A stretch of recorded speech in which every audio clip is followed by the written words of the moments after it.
Nageshwar garu, Pinnelli Ramakrishna Reddy Macharla YCP MLA polling బూత్లోకి వెళ్ళి ఒక ఈవీఎంని పగలగొట్టడం చాలా కలకలం రేపింది సార్. దీని మీద ప్రతిపక్షాలు కూడా ఎద్దేవా చేస్తూ ఉన్నాయి. ఇదేనా ప్రజాస్వామ్య దేశంలో ఎన్నికలు జరిగే తీరు? ఎంత అరాచకం చేస్తారా? పోలింగ్ సెంటర్లోకి వెళ్ళి ఈవీఎంని పగలగొట్టారంటే అసలు ఏ రకంగా అర్థం చేసుకోవాలి వాళ్ళ ఇది అని చెప్పి మనం విజువల్లో క్లియర్గా చూస్తూ ఉన్నాం సార్. టీడీపీ కార్యకర్తలు కొంతమంది అడ్డుకునే ప్రయత్నం చేస్తే వాళ్ళ మీద కూడా దాడికి దిగిన పరిస్థితి. సో ఈ కేసులో తాత్సారం కనిపిస్తోందా? అండ్ చర్యలు తీసుకోవాల్సిన బాధ్యత ఎవరిది అంటే ఏం చెప్తారు? అంటే ఇప్పుడు ఎలక్షన్ ప్రక్రియలో అసలు హింసాకాండ బాగా తగ్గిపోయింది వాస్తవంగా. ఎందుకంటే టెక్నాలజీ వచ్చాక, వెబ్ కాస్టింగ్ వచ్చాక మజిల్ పవర్ ఒక 30 ఏళ్ల కింద 40 ఏళ్ల కింద కండబలము, బూతులు క్యాప్చర్ చేసుకోవడము, రిగ్గింగ్ ఇలాంటి వాస్తవంగా ఇప్పుడు లేవు. అయినా కూడా ఇది వచ్చింది అంటే ఎంత దుర్మార్గమో మనం అర్థం చేసుకోవాలి. ఈ వీడియోలో క్లియర్గా కనబడుతున్నా కూడా మరి పిన్నెల్లి రామకృష్ణారెడ్డి పైన కేసు ఎందుకు పెట్టలేదు? ఆయనను ఎందుకు పోలీస్ వ్యవస్థ పారిపోనిచ్చింది? ఎందుకు ఆయన పైన క్లియర్గా ఇప్పుడు తెలుగుదేశం ఏజెంట్ అభ్యంతరం చెప్తుంటే ఆయన పైన కూడా అటాక్ చేశారు, ఈవెన్ ఇంటికి పోయి కూడా అటాక్ చేశారని వార్తలు వచ్చింది. సో అది ఆయన పైన ఎందుకు తెలుగుదేశం పార్టీ 307 ఎందుకు పెట్టలేదు అంటున్నారు. సో అందువల్ల అటాక్ చేసేది క్లియర్. బూత్లో ఒక ఈవీఎంలో ఒక శాసనసభ్యుడు, అది కూడా 4 సార్లు ఎన్నికైంది అనుకుంటాను ఇప్పటికీ. సో అలాంటి శాసనసభ్యుడు ఎన్నికల ప్రక్రియ పైన విశ్వాసాన్ని చూపకపోతే ఇంకెవరు చెప్తారు? నిజంగా చెప్పాలంటే ఎలక్షన్ కమిషన్ ఒక 2 పర్యాయాలు 3 పర్యాయాలు ఎన్నికలకు అనర్హులు చేయాలి, అంటే డిస్క్వాలిఫైయింగ్ ఫ్రమ్ ద కంటెస్ట్. ఎందుకంటే ఎలక్టోరల్ ప్రాసెస్ పైన విశ్వాసం పోతుంది. మీకు ఎవరో ఆకతాయి వాళ్ళు చేశారు అంటే అర్థం చేసుకోవచ్చు. స్వయాన శాసనసభ్యుడే వెళ్ళి ఈవీఎంలో పలకొడితే ఎన్నికల ప్రక్రియ పైన ప్రజలకు ఏం విశ్వాసం ఉంటుంది? అందువల్ల చాలా కఠినమైన చర్యలు ఎన్నికల కమిషన్ ఇప్పటికే తీసుకోవాల్సిందే. ఇప్పుడు ఎన్నికల కమిషన్ చేతిలోనే అధికారులంతా ఉన్నారు, ఈవెన్ ఎలక్షన్స్కు ముందు కూడా. ఇప్పుడు దీనికి బాధ్యత ఎవరిది? ఇప్పుడు ఈ మాట మనం అన్నాం అనుకోండి, తెలుగుదేశం వాళ్ళు వెంటనే చూడు ఎన్నికల కమిషన్ అడుగుతున్నా నాగేశ్వర్, జగన్మోహన్ రెడ్డి అడుగుతలేడని. కానీ వీళ్ళకి అర్థం కావాలంటే ఇప్పుడు నేను రాంగా టీవీ5లో చూశాను, టీవీ5లో తెలుగుదేశం ప్రతినిధి కూడా ఎన్నికల కమిషన్ అడుగుతున్నాను, నన్ను ఎవరిని అడుగుతలేడు. సో బాధ్యత క్లియర్గా ఎన్నికల కమిషన్ పైన. ఎందుకు ఈ వివరణ ఇవ్వాల్సి వస్తుంది అంటే ఎన్నికల కమిషన్ అడుగుతున్నారని కూడా తప్పుపడతారు. ఇవాళ రేపు అలా ఉంది ఆంధ్రప్రదేశ్లో రాజకీయం. నేను అందుకే నాకు 4-5 రోజులుగా దీనిపైన మాట్లాడకుండా ఆగింది కూడా అందుకే. కంప్లీట్ ఫ్యాక్ట్స్ రానియండి అన్ని వైపుల నుంచి, లెట్ మీ స్పీక్ అని. ఎందుకంటే మనం నిజాయితీగా మాట్లాడినా కూడా యాక్సెప్ట్ చేయని పరిస్థితి. ఇప్పుడు ఎన్నికల కమిషన్ని అడుగుతున్నారు తెలుగుదేశం కూడా. మీరు ఇవాళ ఉదయం టీవీ5లో మీరు న్యూస్ ఛానల్లో చూడండి, క్లియర్గా ఎన్నికల కమిషన్ చర్యలు తీసుకోవాలని అడుగుతున్నారు. మీరు ఈవెన్ తెలుగుదేశం పార్టీ వర్ల రామయ్య వెళ్ళి ఎవరిని కలిశాడు? ముఖేష్ కుమార్ మీనాను కలిశాడు, చీఫ్ సెక్రటరీని కలవాలి. మీరు గమనించండి, రాష్ట్ర ప్రభుత్వ అధికార యంత్రాంగానికి హెడ్ చీఫ్ సెక్రటరీ. రాష్ట్ర ప్రభుత్వాన్ని అడగలేదు. ఎవరిని అడిగారు? చీఫ్ ఎలక్టోరల్ ఆఫీసర్ అయిన ముఖేష్ కుమార్ మీనానే అడిగారు. వర్ల రామయ్య, దేవినేని ఉమా వీళ్ళంతా వెళ్ళి. అంటే క్లియర్ రెస్పాన్సిబిలిటీ ఎన్నికల కమిషన్ పైన ఉంది. ఇప్పుడు ఎన్నికల కమిషన్ ఎవరి చేతిలో ఉంటుంది అందరికీ తెలుసు, నేను చెప్పాల్సిన అవసరం లేదు కదా. సో ఎన్నికల కమిషన్ డీజీపీతో సహా అధికారులందరినీ మార్చింది కదా. ఎన్నికలకు ముందే డీజీపీని మార్చింది, ఎస్పీలను మార్చారు, పెద్ద ఎత్తున అధికారులు మార్చారు. ఒక చీఫ్ సెక్రటరీ మినహా అధికారులందరినీ మార్చారు. మరి అధికారులందరినీ మార్చిన తర్వాత కూడా ఈ హింసాకాండ ఎందుకు జరిగింది?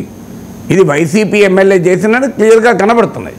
అక్కడ వైసీపీ ఎమ్మెల్యేనా టీడీపీ అని కాదు, జరిగిన ఇన్సిడెంట్ అయితే క్లియర్గా కళ్ళ ముందు ఉన్నప్పుడు, ఎన్నికల కమిషన్ పరిధిలో ఉన్నప్పుడు. సో జగన్మోహన్ రెడ్డి కింద పనిచేసే పోలీసులు ఎలాగో చర్యలు తీసుకోరు, నేను దాంట్లో అనుమానం ఏం లేదు.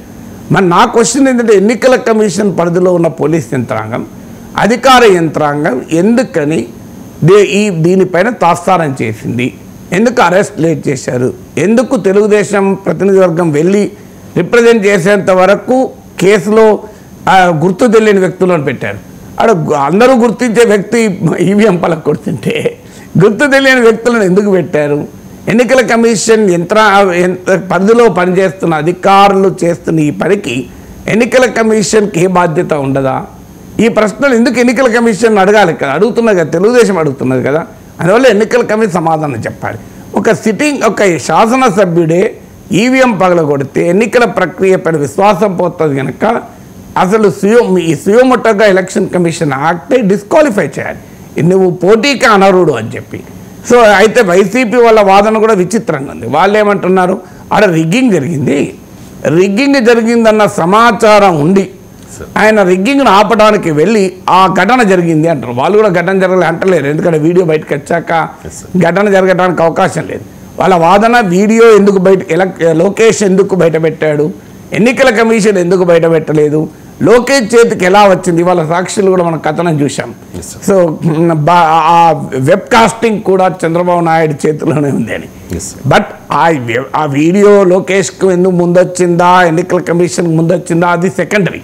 ఎందుకంటే మెటీరియల్ కేసుకు సంబంధం లేదు కదా. కేసు ఏంటి, పిన్నెల్లి రామకృష్ణారెడ్డి ఈవీఎంను పగలగొట్టాడు, అది కేసు కదా. ఆ కేసును పక్కన పెట్టి లోకేష్ ఎందుకు బయట పెట్టాడు అది తర్వాత చూద్దాం, ముందు వీడియో ఎట్లా లీక్ అయింది అనేది. వీడియో లీక్ అనేది కేసు కాదు, కేసు అనేది ఈవీఎం పగలగొట్టడు. సో అందువల్ల వైసీపీ మొదటి డిఫెన్స్ అది, ఈ వీడియో లోకేష్ చేతికి ఎట్లా వచ్చిందని. రెండవ డిఫెన్స్ ఏంటంటే రిగ్గింగ్ జరిగింది. రిగ్గింగ్ జరిగితే వెళ్ళి ఎమ్మెల్యే ఈవీఎంలు పగలగొడతాడా? సో రిగ్గింగ్ జరిగితే నేను ఈవీఎంలు పగలగొడతా అంటే అది ఎక్కడ కరెక్ట్? రిగ్గింగ్ జరిగితే రీపోలింగ్ అడగాలి, రిగ్గింగ్ జరిగితే వెళ్ళి ప్రొటెస్ట్ చేయాలి, ఎన్నికల కమిషన్కి వెళ్ళాలి. రిగ్గింగ్ జరిగితే అభ్యంతరం చెప్పే ప్రక్రియ వేరు కదా.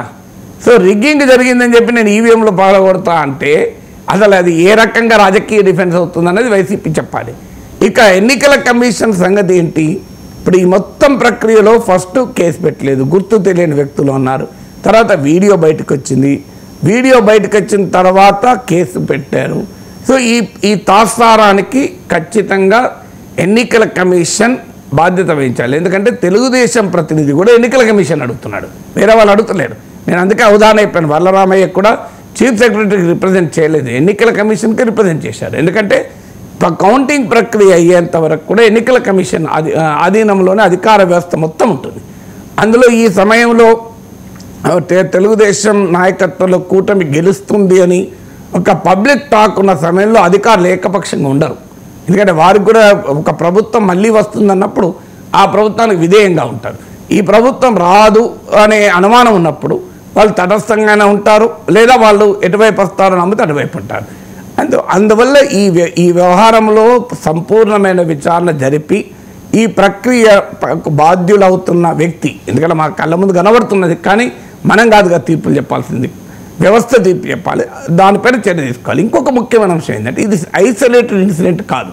ఇప్పుడు టోటల్గా 19 చోట్ల ఈవీఎంలు పగలగొట్టారని కూడా వార్తలు వస్తున్నాయి. మరి 19 చోట్ల ఈవీఎం పగలగొట్టింది ఎవరు? పిన్నెల్లి ఎల్లైతే 19 చోట్ల పగలగొట్టాడు కదా, 19 చోట్ల ఇందులో ఎక్కువ కొన్ని మార్చర్లలోనే అంటున్నారు. అసలు ముందస్తుగానే ఎందుకు చర్యలు తీసుకోలేదు ఎన్నికల కమిషన్ యంత్రాంగం అనేది క్వశ్చన్. మీకు మార్చర్లలో ఇవాళ కాదు, మీకు లాస్ట్ టైం లోకల్ బాడీస్ ఎలక్షన్స్లో కూడా పిన్నెల్లి వర్గం పైన ఈ ఆరోపణలు వచ్చాయి. ఎవరిని ప్రతిపక్షాలకు చెందిన వారిని నామినేషన్ కూడా ఏనియలేదని. సో ఈ ప్రాంతానికి ఫ్యాక్షన్ చరిత్ర ఉంది. మీరు ఇప్పుడు నాగార్జున సాగర్ దగ్గర మీరు గుంటూరులో ప్రవేశిస్తే గుంటూరు జిల్లాలో, ఉమ్మడి గుంటూరు జిల్లాలో మార్చెల్ల నుంచి నరసరావుపేట వరకు పలనాడు ప్రాంతంలో ఫ్యాక్షన్ చరిత్ర ఇవ్వాలది కాదు కదా. మీరు 30 ఏళ్ళు 40 ఏళ్ళుగా మనం బాంబులు పేలుళ్ళు దాడులు ఇవన్నీ వింటున్నాం కదా. సో ఇక్కడ ఎవరు అధికారంలో ఉంటే వారిది పై చేయి ఉంటుంది. వైసీపీ అధికారంలో ఉంది కనుక ఆటోమేటిక్గా వైసీపీకి పై చేయి ఉంది, పిన్నెల్లికి పై చేయి ఉంది. అధికార యంత్రాంగము, పోలీసు యంత్రాంగము ఆయన చెప్పినట్టు తినేవాళ్ళు ఉంటారు. ఇవాళ ఇంకా దుర్మార్గం ఏంటంటే ఆయన వచ్చినప్పుడు లేచి నిలబడి భక్తి వ్యక్తీకరిస్తున్నారు పోలింగ్ సిబ్బంది. అది ఇంకా అభ్యంతరకరం. ఎందుకంటే యంత్రాంగం ఎప్పుడు కూడా నిష్పాక్షికంగా ఉండడమే కాదు, నిష్పాక్షికంగా ఉన్నట్టు కాన్ఫిడెన్స్ కూడా క్రియేట్ చేయాలి. అంటే ఇప్పుడు నేను కూడా ప్రిసైడింగ్ ఆఫీసర్గా ఎలక్షన్ డ్యూటీ చేసిన వాడిని. ఎలక్షన్ డ్యూటీలో ఉన్నప్పుడు you are the boss of the polling booth. నీకు ఈవెన్ ప్రైమ్ మినిస్టర్ వచ్చినా లేవాల్సిన అవసరం లేదు. అది నీకు గౌరవ ఉన్నా భక్తి శ్రద్ధలు ఉంటే బయట ప్రదర్శించు. ఎన్నికల కమిషన్ డ్యూటీలో ఉన్నప్పుడు ఫ్రీ అండ్ ఫెయిర్ ఎలక్షన్ నీవు జరుపుతున్నావు అన్న కాన్ఫిడెన్స్ క్రియేట్ చేయాలంటే ఆ బయాస్ ఎట్టి పరిస్థితుల్లో ఉండకూడదు. కానీ అందరి ముందట నువ్వు లేచి నిలబడి దండాలు పెడితే what kind of message it will send? So అది అందువల్ల అలా భక్తి ప్రవృత్తులు ప్రదర్శించినటువంటి సిబ్బందిపై కూడా చర్యలు తీసుకోవాలి. మరి వాళ్ళు బయాన చేశారా, భక్తితో చేశారా? బయాన చేస్తానికి అవకాశం ఎక్కువగా ఉంటుంది, ఎందుకంటే అక్కడున్న వాతావరణ రీత్యా. అందువల్ల ఫ్యాక్షన్ చరిత్ర ఉండి లోకల్ బాడీస్ ఎలక్షన్స్లో ప్రతిపక్షాలను నామినేషన్లు కూడా వేయనీయలేదన్న ఆరోపణలు ఎదుర్కొన్న పిన్నెల్లి ఉన్న ప్రాంతంలో ఎందుకని ఎన్నికల యంత్రాంగం తగు ఏర్పాట్లు చేయలేదు అనేటువంటి క్వశ్చన్ కూడా వేయాలి.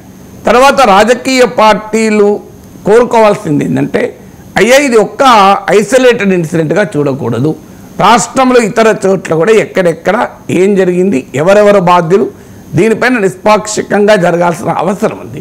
ఎన్నికల కమిషన్ యాక్టివ్గా వ్యవహరించకపోతే కౌంటింగ్ ప్రక్రియ పైన భయాందోళన వ్యక్తమవుతుంది, అది ఇంకా ప్రమాదకరం. సో ఇప్పుడు ఎన్నికల ప్రక్రియ ఒక అయితే కౌంటింగ్ ప్రక్రియ యొక్క శాంక్టిటీ పైన ప్రజలకు గనక నమ్మకం పోకపోతే fair election, free and fair election పైన విశ్వాసం పోతుంది. అందువల్ల పిన్నెల్లి వ్యవహారంలో సమగ్రంగా చర్యల అవసరం మాత్రం ఖచ్చితంగా ఉన్నాయి.